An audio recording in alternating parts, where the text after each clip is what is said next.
அனைவருக்கும் வணக்கம். தமிழன் சேனலுக்கு உங்களை அன்புடன் வரவேற்கிறேன். பார்த்திங்கன்னா விதைகள் போட்டு ஒரு வாரம் ஆகுது.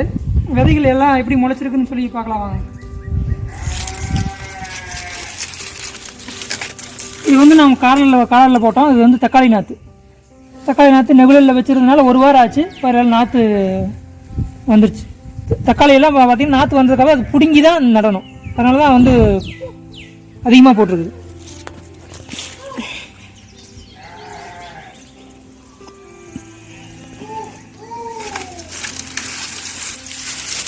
இது மிளகா நாற்று போட்டிருக்கோம். இப்போ தான் போட்டிருக்கோம். இது மிளகா நாற்றும் புடி தான் நடணும். மிளகா மட்டும் போட்டிருக்கோம். இன்னும் வரல. போட்டு ஒரு 2 நாள் ஆகுது. பார்த்தீங்கன்னா இது வந்து நம்ம அன்றைக்கி போட்டோம். அன்றைக்கி பார்க்கும்போது பார்த்தீங்கன்னா கத்திரிக்காய் நாற்று. இது வந்து வெண்டைக்காய் 3 விதை நட்டோம். ஒரே ஒரு தான் சரிதான் வந்திருக்குது. இது கீரை வகைகள், அரைக்கீரை, சிறுகீரை. இது பார்த்திங்கன்னா தக்காளி நாற்று. இதுவும் தக்காளி நாற்று காமிச்சதில் ஒரு வாரத்துக்கு அதில் வந்து இப்போ இப்படி வந்துருக்குது.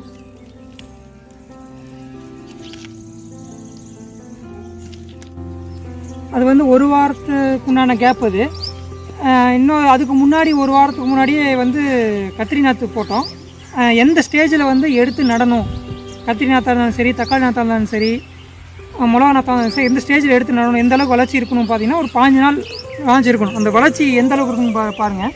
இது வந்து போட்டு 15 நாள் ஆகுது. இது வந்து முள் கத்திரிக்காய். பார்த்தீங்கன்னா ஒரு முள்ளாக இருக்கும் பாரு. கத்திரிக்காயில் நிறையா வகைகள் இருக்குது. இது வந்து முள் கத்திரிக்காய். இது செடியிலேயே முள் இருக்கும். பொறிக்கும்போது பார்த்த பிறகு இந்த கத்திரிக்காய் அது இதெல்லாம் வந்து கத்திரிக்காய் நாற்று. இதெல்லாம் போட்டு 15 நாளைக்கு மேலே ஆன நாற்று. இதெல்லாம் இப்போ வந்து இது வந்து பிடிங்கி நடலாம். இந்த ஸ்டேஜ் இது வச்சுக்கலாம். இந்த ஸ்டேஜில் பிடிங்கி நடணும். இதுக்கு மேலே விட்டால் அது வளராது, அப்படியே தான் இருக்கும். ஏன்னா இந்த இடத்துல வந்து இதுக்கு சத்து பத்தாது. அதனால் வந்து இது பிடுங்கி தனித்தனியாக நட்டால் தான் வளரும். முன்னாடி பார்த்தீங்க அப்படின்னா எப்படியெல்லாம் வந்து விதை போட்டு முளைக்க வைக்கணும் அப்படிங்கிறதெல்லாம் பார்த்தோம். இப்போ பார்த்தீங்கன்னா நம்ம கத்திரி செடி, அது நம்ம இதுக்கு முன்னாடி பார்த்தது வந்து 15 நாள் இருக்கும். இது வந்து 25 நாள் ஆன செடி. இது கத்திரி செடி மிளகாலாம் 25 நாள் டு 30 நாள் அந்த ரேஞ்சுக்கு வந்தோம்னா நம்ம எடுத்து நடுற ஸ்டேஜ் ஆயிருன்னு வச்சுங்களேன். இப்போ பார்த்தீங்கன்னா இது நம்ம வந்து தண்ணி விட்டுருக்கோம். இப்போ வந்து இதில் நடப்போம். கத்திரி நாற்று, மிளகா நாற்று எல்லாம் நடப்போகிறோம். ஆல்ரெடி நம்ம வந்து நட்டு வச்சுருக்கோம்னா பாருங்கள், பீக்கங்காய் செடி வருது. இது வந்து சுரக்காய் செடி இதெல்லாம் விட்டுருக்கோம். அந்த ஓரமாக வந்து நம்ம கத்திரி நாற்று நடப்போம். கத்திரி நாற்று எப்படி நடக்கணும் அப்படின்னா இந்த வேர் வந்து மடங்கக்கூடாது. அதுக்காக நம்ம வச்சு ஊனக்கூடாது. அதனால் எப்படின்னா கையில் இது மாதிரி குச்சி மாதிரி ஏதோ ஒன்று எடுத்துகிட்டு நம்ம வந்து குழி மாதிரி பண்ணிக்கணும். குழி மாதிரி பண்ணி குழி ஆயிரும். அது அப்படியே இந்த வேரை மட்டும்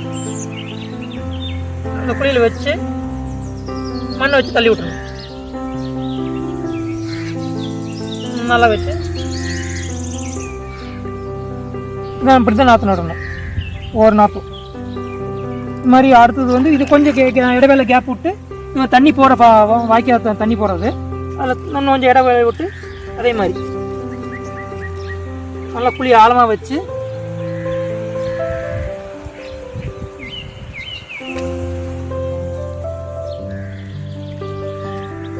நல்லா தள்ளி விடணும். ஓரமாக இருக்கும். தண்ணி போகிறதுக்கு இடைஞ்சல் இல்லாமல் அதுக்கும் நல்லா வர்ற மாதிரி கொஞ்சம் ஓரமாக வச்சுட்டோம்னா அதுக்கு தண்ணி பாயிறது எல்லாம் சரிமாக இருக்கும். பீக்கங்காய் இது வந்து மிளகா நாற்று நம்ம போட்டிருந்தோம். இது வந்து 1 மாதம் பக்கமாக ஆனால் தான் இவ்வளோ ஹைட்டாக வரும். ஆனதுக்கப்புறம் கரெக்டாக எடுத்து நம்ம வந்து நட்டுறணும். இப்போ பார்த்தீங்கன்னா இதுக்கு மட்டும் நம்ம தனியாக வந்து பண்ணல. இது வந்து மஞ்சள் காட்டில் வந்து வெங்காயம், மிளகா, கத்திரிக்காய், பீக்கங்காய், சுரக்காய் இது எல்லாமே வந்து ஊடு பயிராக தனித்தனியாக பண்ணுறோம். ஒன்று மட்டுமே பண்ணாமல். இது பார்த்தீங்கன்னா மஞ்சள் நான் போட்டது. மஞ்சள் போட்டது உங்களுக்கு நான் காமிக்க முடியல. அதான் இன்னொரு தடவை அடுத்த போடும்போது உங்களுக்கு நான் எப்படி போடணும் அப்படிங்கிறத நான் காமிக்கிறேன். இது வந்து மஞ்சள் வயல் போட்டது. தண்ணியெல்லாம் பாஞ்சிருச்சு. இப்போ இதில் வந்து வெங்காயம், துளுக்கணி சோளம் வந்து எதுக்கு ஊன்றோம் அப்படின்னா மஞ்சள்லாம் பார்த்தீங்கன்னா நிழலில் தான் வரும். நிழல்னா வெயில் வேணும், நிழல் வேணும். அதுக்கு வந்து துளுக்கணி போட்ட இது வந்து ஊடணும்னா கொஞ்சம் வந்து நல்லா வளர்ந்து மஞ்சளுக்கு வந்து நிழல் கட்டும்போது மஞ்சள் நல்லா வளரும்னு வச்சுக்கோங்களேன். அதுக்காக தான் வந்து இது போகிறோம். இல்லைன்னா மஞ்சள் வந்து தென்னை மரம் தோப்புக்குள்ளே போட்டோம்னா தென்னை மரம் நிழலில் வந்து மஞ்சள் வளர்றதுக்கு இன்னும் நல்லாயிருக்கும். சுத்தமாக வெயிலாக இருக்கக்கூடாது, சுத்தமாக நெல்லிலும் இருக்கக்கூடாது, ரெண்டும் கலந்த மாதிரி இருக்கணும். அப்படி தான் மஞ்சள் வர்றது நல்லாயிருக்கும். இது பார்த்திங்கன்னா இதே மாதிரி ஓரமாக ஃபுல்லாக ஊனி விட்றோம். அதே மாதிரி நான் சென்டரில் பார்த்திங்கன்னா வெங்காயம் இதெல்லாம் ஊடுறோம். வெங்காயம் இதெல்லாம் பார்த்திங்கன்னா 3 மாத பயிர். அது வந்து மஞ்சள் வந்து முளைச்சி வர்றதுக்குள்ளே வெங்காயம் வந்து நம்ம அறுவடை பண்ணிடலாம். இப்போ பார்த்திங்கன்னா மஞ்சள் காட்டில் வந்து தண்ணி விட்டு தான் இதெல்லாம் நடணும். இப்போ இந்த பார்த்திங்கன்னா இந்த பாத்தி பாஞ்சிருச்சு. பாஞ்சதுக்கப்புறம் பார்த்திங்கன்னா இந்த பாத்தி தண்ணி மாறி விட்டு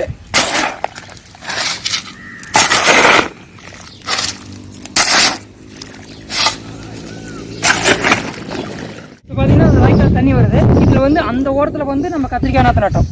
இப்போ பார்த்திங்கன்னா கரைக்கு இந்த சைடு இந்த மிளகா நாற்று நடலாம். அதே மாதிரி தான் குழி பண்ணி வேறு அதோட வச்சு வேறு மடங்காமல் பார்த்துக்கணும், அவ்வளோ. இது மாதிரி இந்த இலவடி கேப்பில்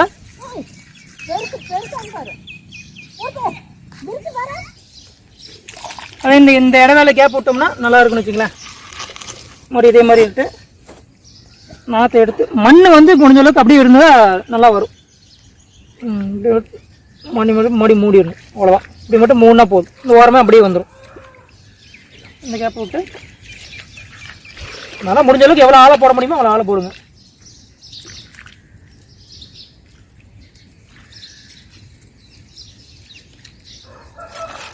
நாற்று கொஞ்சம் நல்லா இல்லை அப்படிங்கிற பட்சத்தில் வந்து பார்த்தீங்கன்னா ஒருத்தர் 2 ரெட்டை நாற்று நடுவாங்க. ஏன்னா ஒன்று சத்துனா கூட இன்னொன்று வரதுக்கு வந்து ரெட்டை நாற்றாக கூட நடுவாங்க. நாற்று நல்லா இருந்தால் சிங்கிள் ஒன்றாவே நட்டுக்கலாம்.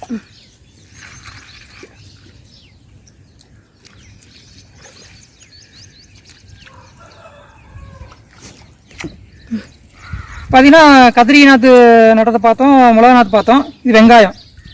இது வந்து மஞ்சக்காடு. மஞ்சக்காட்டில் நடுவாண்டு மஞ்சள் போட்டிருக்குது. மஞ்சள் நடுவாண்டு மஞ்சள் போட்டிருக்காங்க. நடுவாண்டு சுற்றி இந்த சைடு வந்து வெங்காயம் ஊன போகிறோம். ஊனி அவ்வளோதான். கரெக்டாக முளப்பு வந்து கரெக்டாக மண்ணு மூடுற அளவுக்கு மட்டும் தான் போகணும். ரொம்ப ஆழமாகவும் போகக்கூடாது, ரொம்ப மேலேயும் இருக்கக்கூடாது. அப்போ தான் வந்து நல்லா வரும். கோழியெல்லாம் இருந்தது அப்படின்னா கொஞ்சம் அளவுக்கு வெளியே தெரியாமல் ஊனோம்னா கோழி வந்து கொத்தாமல் இருக்கணும், எல்லாம் பார்த்துக்கணும். 2 சைடு ஊனும்போது கரெக்டாக 3 அது முளப்பு வர்றதுக்குள்ளே 3ஆம் மாதம் வந்து நம்ம வெங்காயத்தை எடுத்துடலாம்.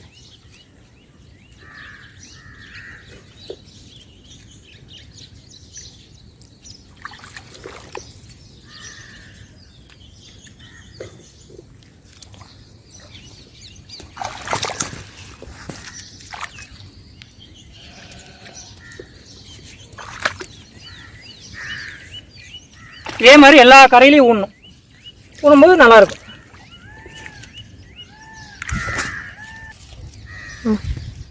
பார்த்தீங்கன்னா இந்த வீடியோவில் பார்த்தீங்கன்னா எப்படி விதை விட்டு அது வளர்ந்து எந்த ஸ்டேஜில் வந்து நம்ம எடுத்து நடணும் அது வரைக்கும் நம்ம பார்த்தோம். அடுத்த வீடியோவில் நம்ம எப்படி அந்த இதுக்கெல்லாம் வந்து எப்படி என்னென்ன பராமரிப்பு பண்ணணும் அப்படிங்கிறத வந்து பார்க்கலாம். இந்த வீடியோ உங்களுக்கு பிடிச்சிருந்ததுன்னா லைக் பண்ணுங்கள், ஷேர் பண்ணுங்கள், பெல் ஐகானை கிளிக் பண்ணிக்கங்க. வேறு ஏதாவது உங்களுக்கு டவுட்டு ஏதாவது தெரிஞ்சுக்கணும், விவசாயத்தை பற்றி ஏதாவது தெரிஞ்சுக்கணும் அப்படின்னு இருந்ததுன்னா கமெண்ட் செக்ஷனில் சொல்லுங்கள். நான் அதை பற்றி ஏதாவது போகிறேன். நன்றி, வணக்கம்.